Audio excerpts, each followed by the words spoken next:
Good evening, everybody. Scott Stevens here with another perspective. It's the twice a week, 30 plus minutes or so that I get to talk about something outside of weather. I get to talk about out of climate. Some of those things those things are important to me, and they're important to all of us simply because how they're going to play out in the coming weeks and months and years are a whole nother story. And we're so caught up in this petty thing, these petty little squabbles amongst what's going on outside.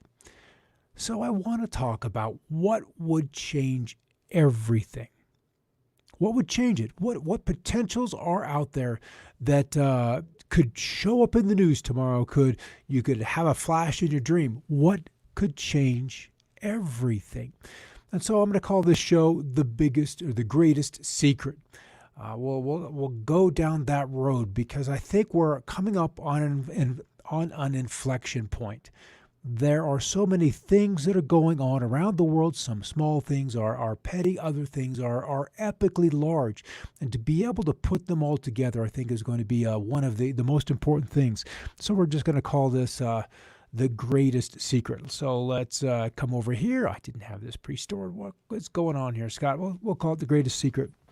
And I believe we'll have a unifying event or events that will make us, force us, challenge us to step back and look at what's really going on the planet.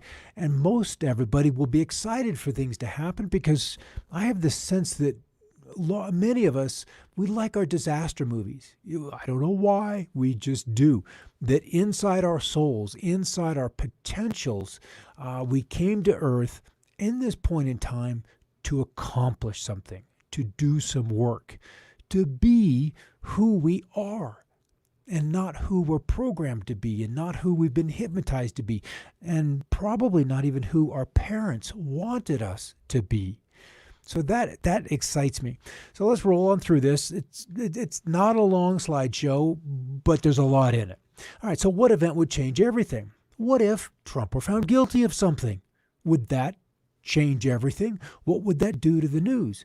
What would that do to half the population that wants to see him dealt with? Or what would happen if there's prosecution of the former administration? Something that I always thought Obama was going to do. Is go after the previous administration. Let's have some accountability here. Would that change anything? What if Biden won the election? Or is that just like getting back with your ex when you're kind of fed up with it? Would winning the lottery change everything? What if you're right about global climate change? Does that change anything? Does the sun not still come up tomorrow? Does it still not rain? Does it still not get cold in the winter? So if you're right about that, does it absolutely change anything? So how about landing that gig or that contract or that new job that you've lusted so long for? What does that change?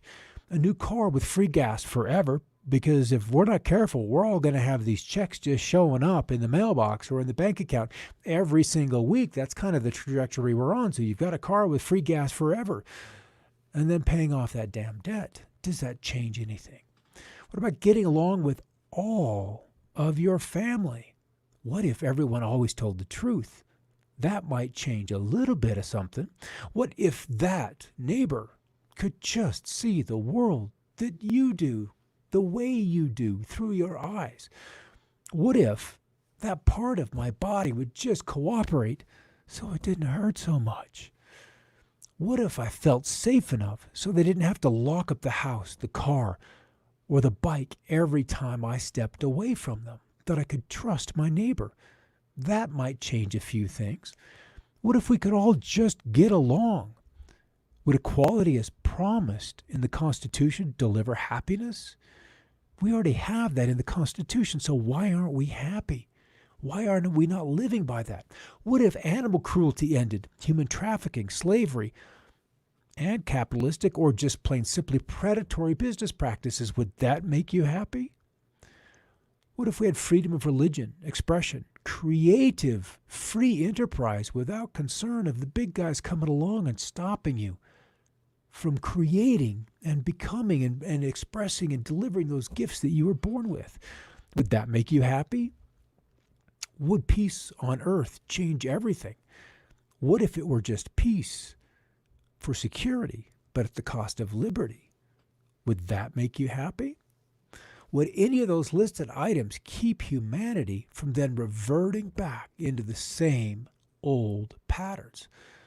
And then more importantly, since this seems to have been so very important for so very long, does money equate to happiness? It can give you some ease. You don't have to worry about the price of gas, that there can be food as long as it's there in the refrigerator, but there isn't necessarily the spousal squabbling over which bills to pay. Do I just pay the past due amount, or do I do the whole thing and then just hold your breath until the next check comes in? What holds, or more appropriately, imprisons humanity into this agreed upon reality? And then what would completely change everyone's view of themselves and their place in what we perceive as being this reality? It is our concepts of who and what we believe ourselves to be that hold us back. The concepts. It is truly that simple. First as individuals, then families. And then if we expand it out a little bit, as a country, a nationality, and then finally, the larger grouping tends to follow in a religious construct, because we have surrendered that aspect of being told who we are rather than largely discovering who we are to the church. To the church. That is something that is given us from a very, very young age, and whether it's given us or forced upon us, the impression is there, and we live with that impression usually through the rest of your life. So, and then finally, the overlying concept is who we are collectively as a human species. Are we originating from the microbes? Have we gone through and crawled out of the oceans from flippers to feet, from 4 legs to 2 legs, from monkeys to then human beings? Is that even reasonable? Is that kind of time even possible? Even though archaeology says no. There are remains of humans, whether it's footprints in stone, whether it's artifacts that are very, very old. And what if creation or evolution still happens from the greater to the lesser? What if it is always from the top down? What event would have enough unifying energy to unite, and then given the ability to define, or let's just say potentially redefine, all of those concepts that we so strongly identify with? What if we could be shown, or what if we could, I did make that right, what if we could be shown an example of compare and contrast to see and then mirror ourselves? And this is how we tend to learn as kids. We have a parental unit, and they are supposed to be our example of how to be, how to live, how to treat each other, how to treat our siblings. And so we have these mirrors around us constantly. But when our mirror becomes our phones, when our mirror becomes the television, when our mirror becomes Hollywood, when our mirror becomes Washington, D.C., London, or any of these national capitals, what are they showing us? They're showing us concepts of how they live, of what is important to them. So I can see 2 options, 2 potential events that could finally break the mold that as humanity and as our thought processes and how we emotionally feel about things, we have become so firmly crystallized into. Number 1, this event that some light, some power reveals itself, whether it's fake or a legitimate divine experience, because there's plenty of blue beam talk, one or the other, and that will be up to an individual person to discern. But I would anticipate that in very, very short order, it would be clear. Those that have the eyes to see would see, and those that don't would react. There's going to be a reaction either way. However, it becomes an event upon which reality would have to be expanded to then include, to make your experience whole. This would be number 1. Number 2, and this has been programmed in us by Hollywood for a long time. I always liked sci-fi. I still do. Anticipating that through the point of my life, this would just become unaccepted reality. That humanity is not alone. And I like to say none of us are truly from here. We're just visiting Earth, and we've got some karma with the planet. Whether we're here through one whole 26,000-year cycle or multiple cycles doesn't matter. The only thing that matters is what's happening right now. If we get lost in past lives, if we get lost down what we could have been, did do, or might do, or should have done, we like to beat ourselves up for that one as well, we still take ourselves out of the potential within a moment. So which will it be? Number one or number two? These concepts that we hold so dear of ourselves would in an instant forever be altered. This is the power of concepts and potentially our power in developing new ones as we integrate new experiences, because we have to make sense of it, and we can only make sense of it with our past experiences, the wisdom that we bring into the moment of time. So both of these events would alter our views of number one, humans being alone in this infinitely large universe. And it was just the other day where this ALMA, which is an incredible telescope down in Chile. It's a series of millimeter wavelength radio telescopes. And because they're stretched out over such a long baseline array, is essentially what it is, it acts like an incredibly large scope. And so they determined that they had, let's just say, they teased out of the data of Venus a biochemical, which can, and I don't remember the name of it right now, which can only be produced by life.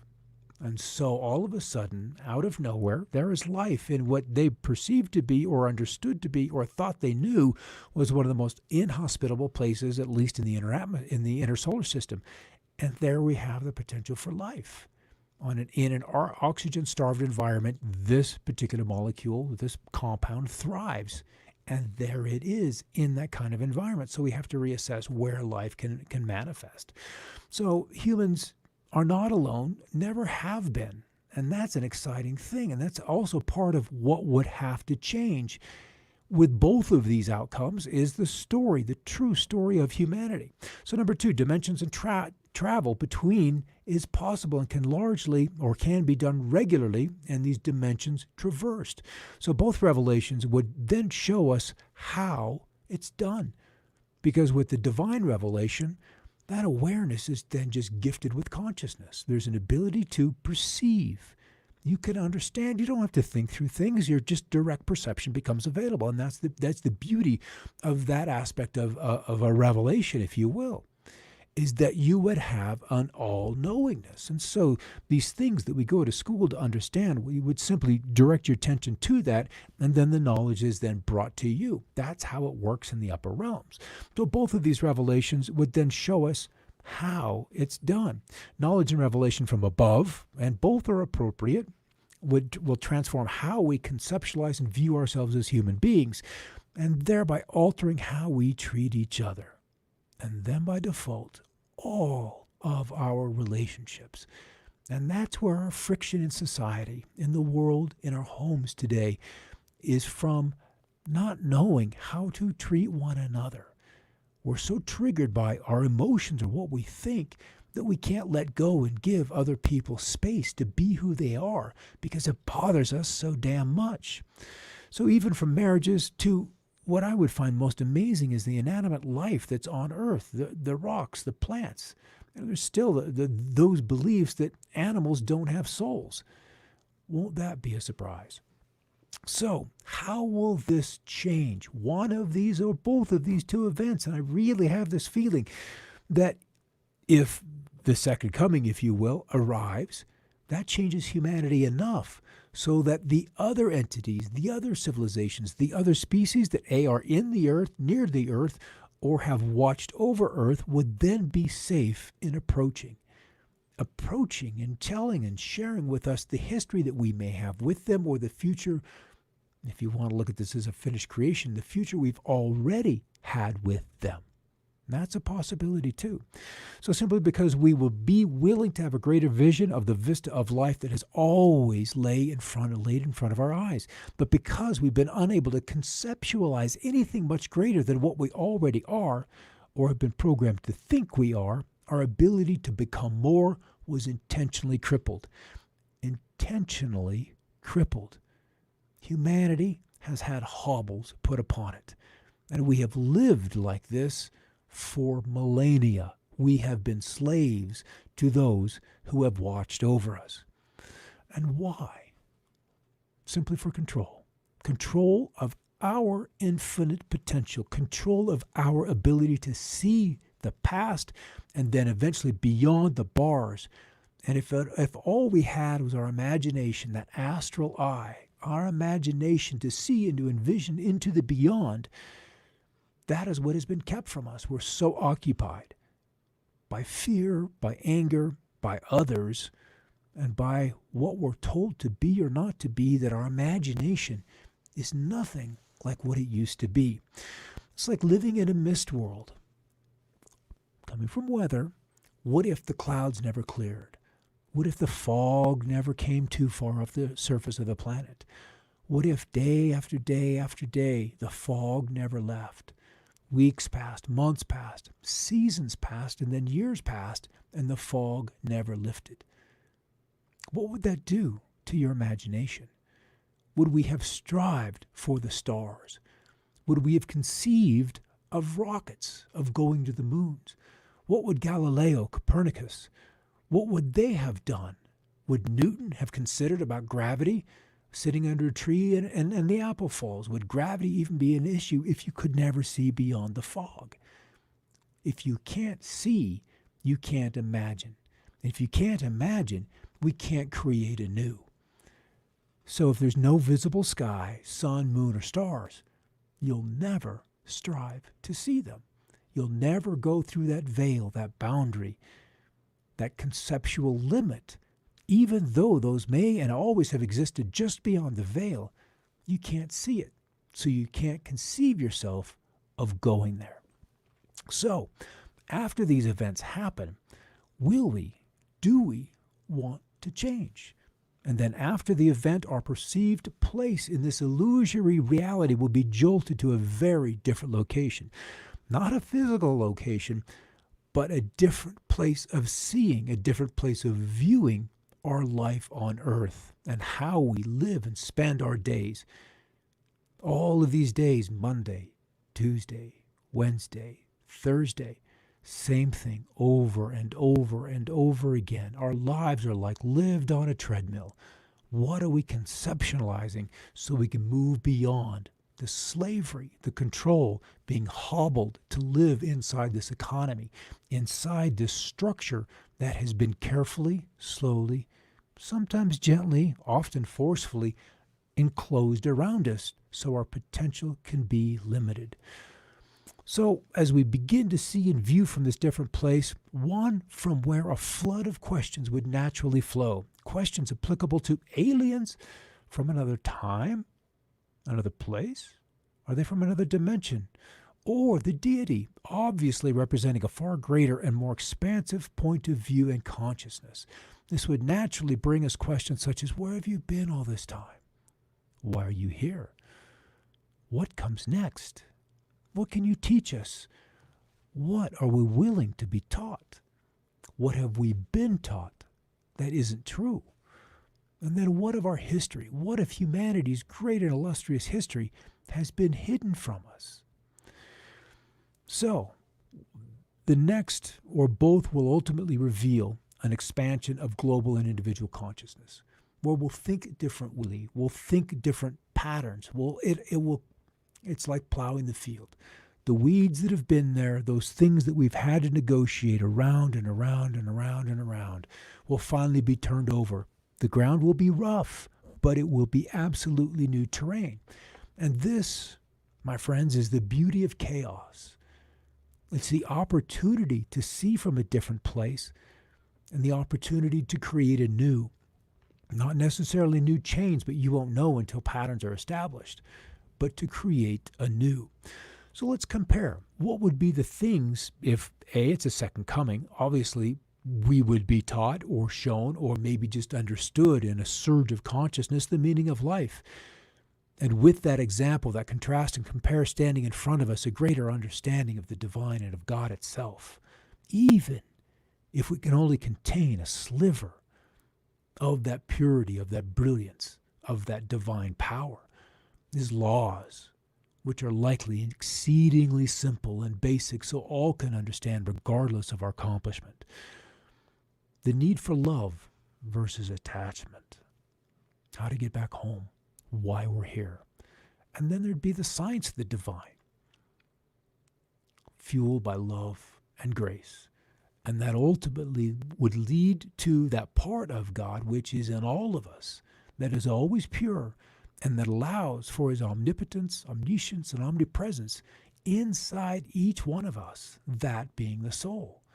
He's back to reclaim what is his, which is your soul. And then the alien reveal would be somewhat different. Obviously, our relationship with the rest of the physical universe would come to the forefront. Certainly that's something the scientists would be keen to understand and to compare their sciences and what their understandings are today of where we are compared to this vast knowledge, this library, which would show up through a portal of some sort or another. And those laws still would be karmic, would still be cause and effect. What you do unto others should be done unto you. That's immutable. Respect for all life forms. Because if they've been given and have understood and accomplished the travel across great distances, you've come across life forms and planets in all sorts of states of evolution and progress, and you respect them. Back to Star Trek, if you will. In the prime directive, if they're not ready, you leave them be. Is humanity ready? Have we been left to ourselves until we're ready to join that brotherhood in the skies, that greater brotherhood? And then is that even compared to, say, a second coming where the divine is asking you to join that? Or would we simply be content with a bigger neighborhood, with or without a church? And then awareness of how to get along. When you're spaceborne and dealing with numerous, if not hundreds of thousands of kind of civilizations, some probably littered with AI and others still biological, you've got to get along. And then the science of the invisible becomes very clear because propulsion, energy sources aren't going to be oil. Our days of oil on this planet, despite all the protests and petroleum likely wanting to hold on, are still very, very limited. There aren't many days, not many years left. That age is nearly past. Just progress demands that evolution. And then the law of compassion, and then ultimately the alien reveal would go to the mind, knowledge, understanding, and that kind of progress. So, Ben Rich, the second director of Lockheed Martin Skunk Works, stated during a 1993, can you believe how long this was ago, 27 years, that we already have the means to travel among the stars, but those technologies are locked up in black projects and would take an act of God to ever get them out to benefit humanity. So maybe God should come first, and then the aliens can show up. Personally, that's what I think will happen. Anything you can imagine, we already know how to do. And now we're back to concept creating. If you can imagine it, or even probably can't imagine something that you haven't been exposed to, now we're back to learning via contrast and compare. So the reveal has been intentionally held back from humanity for at least 3 generations. I think the Nazis in Germany were well on their way to studying the invisible and had great, great powers that the Americans found fascinating, and we paperclipped them back stateside. And then they've stayed underground at least since the 40s. So I believe that the impatience with Earth's leadership regarding this reality will soon force the reveal. A slow disclosure is underway. The press and its controllers, the CIA and the IC, the intelligence community, still stand in the way. They don't want to give up their secret technologies. That allows them to remain the intelligence communities. If they have powers, if they have magic powers that can't yet be seen or understood, then all the better for them. They're able to do what they see. So this reveal, let's just say, he reached down from on high and took hold of me, and he drew me out of deep waters. We are down deep, energy so dense that it's solidified. We're near the bottom of his creation. We're that far down. And with 8 levels of heaven above us, that's a long, long reach down. So this reveal is on its own timetable, kind of like a thief in the night. Though some time travelers who have experienced this event tell us that the Christmas of 2020 will be a very special experience, but yet a trying time for all of mankind. And I get the sense that all of us would agree that the year 2020 definitely has a biblical feel to it. Yet no one knows until the light appears and the surge of divine consciousness and increased awareness overtakes us all. And then, and only then, will we know.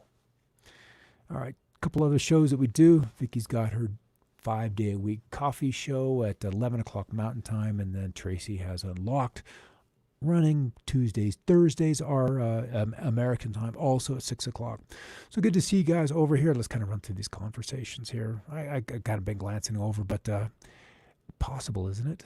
Bluebeam involved in 9/11. Something was going on, because I got to wonder where those aircraft really went, where they came from. Where did the passengers go? Fair question. Fair question. That would be a global shocker. I think both of them will. And we're here to experience it. We are here to see both of these events come to pass. Ryan, depending on the level of the event between support and self-survival, I think ultimately there will be a lot of people. It's a cleansing. It's straight up, it's a cleansing. What I'm kind of struggling with is some of these time travelers are very clear that a large event happens in China within the week. And that kind of sets all of these dominoes in motion. And when it happens, you'll know that we can't go back. There's no going back, that this timeline has now been cemented in, that all our little threads in this tapestry of life will all have to converge at one of these 2 points, one of these 2 experiences each and every one of us will go through. And that truly, that's our destiny. And that excites that excites me to no end. That's all I have to say about that. Karen, I believe this is the human condition. The levels of true awareness produce the ratios clarity to fog. That was an interesting book that I had come across. Okay, and Casey, that's probably dealing with more of your bandwidth. I don't know. I hope I'm sort of clear. December 21. So you think it's another year down the road? Yeah, there's some exciting guys that have kind of show up on Twitter now and again and have had the privy of traveling. And because the timeline, some of them are absolutely coming to a close. That's the point. We've had all these powers that be that have this time viewing technology. They can bounce back and forth between threads. But when the nexus, the singularity, that unifying event shows up, everything collapses. All the way back down to one when that power arrives on the scene. And then takes the crown. And then all of the old bloodlines mean absolutely nothing. And it's all reset and we begin anew. All right, that's kind of a fun show. I enjoyed it. I really had different intentions. I thought it would be more on the UFO issue, but I'm glad it kind of took this tint, this angle. Guys, bless your hearts. We've got some crazy things coming. We've got some truly, truly stressful and crazy things coming. But it will eventually bring us all to tears. The joy and the excitement of how this grand play will eventually resolve. It's good. It's all good. All right, I'll catch you tomorrow. I'll wrap up some weather, look at what Sally has done, and eventually a little closer eye on Teddy. Teddy's at T-Storm, but more curious to me is the cold arriving. Some of the models are signaling some cold arriving from Canada towards the end of the month. We may end up with another little cold spell, especially focused Great Lakes states and New England this time rather than the Rockies. So that'll be interesting to see play out. Thanks for stopping by and for participating. I'll get this. Artie's, Clark's, Casey... 6 Killers, Clark, research on Native American ET experiences. Many say the change the New World is massive. Age of Aquarius. We're on the end. Yeah, that's it. And it's all got to be resolved. All that judgment, all of that awareness. And I had a dream maybe 3 years ago now that there would be a bestowal of consciousness. I literally saw the 2 hands over the planet. And with that bestowal of consciousness, you can see. You can see what you've done, how it's impacted others. Everything you have done is made known. And from this greater point of view that can only be powered with straight up love, then can you know how your actions fell short of your promises when you came to this existence. Because we all make promises. And if those promises can't be kept, then there's an accounting. and there's a debt due. And that debt has to be paid, or there are rewards, which then have to be served up. And then you get your choice. So it's going to be some scary, scary, exciting times. All right, I'll see you tomorrow. And everyone have a great night and keep looking up.